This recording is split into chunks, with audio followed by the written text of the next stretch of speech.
Երևան քաղաքում միջինորոգման աշխատանքներն ավարտված են, ծրագրի շրջանակում աշխատանքներն իրականացվել են Արաբկիր վարչական շրջանի Վաղարշյան, Հրաչյա Քոչար,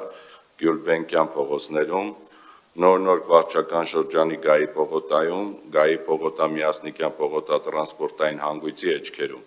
Էրեբունի վարչական շրջանի Էրեբունի փողոցում, Մալաթիա Սեբաստիա վարչական շրջանի Անդրանիկ փողոցում, Իսակովի պողոտա եւ Սեբաստիա փողոցի տրանսպորտային հանգույցի էջքերում,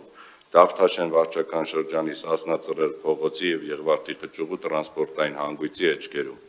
Տիգրան Պետրոսյան փողոցում միջինորոգման աշխատանքներն չեն իրականացվել եղանակային անբարենպաստ պայմաններից ելնելով,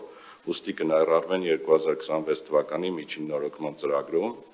ինչպես նաև ծրագրի շրջանակում բուն ասֆալտապատման աշխատանքներին զուգահեռ իրականացվել են նաև դիտահորերի եւ հեղեղատարերի փոխարինման եւ նիշերի ուղղման աշխատանքներ, հավելեմ նաև, որ այս պահին իրականացվում են 2024 թվականի միջինորոգման աշխատանքներում արված փողոցներում թերությունների շտկման աշխատանքներ։ Այսքանը շնորհակալություն։ Շնորհակալ եմ, պարոն Թևոսյան, եթե ճիշտ եմ մեկնաբանում, մենք նախկինում դիտահորերի հատվածում այդ աշխատանքները ամբողջապես ծավալաթերթով չենք ներառում, հիմա ներառում ենք պարտադիր։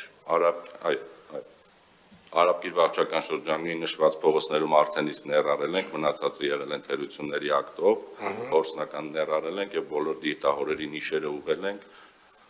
Որովհետև օրինակ Արմենակյանում էլ, երբ որ իրականացրել ենք աշխատանքները, այդտեղ ամբողջ ծավալով չէինք ներառել։ Եվ կարծում եմ արժի դրան անդրադառնալ։ Այսինքն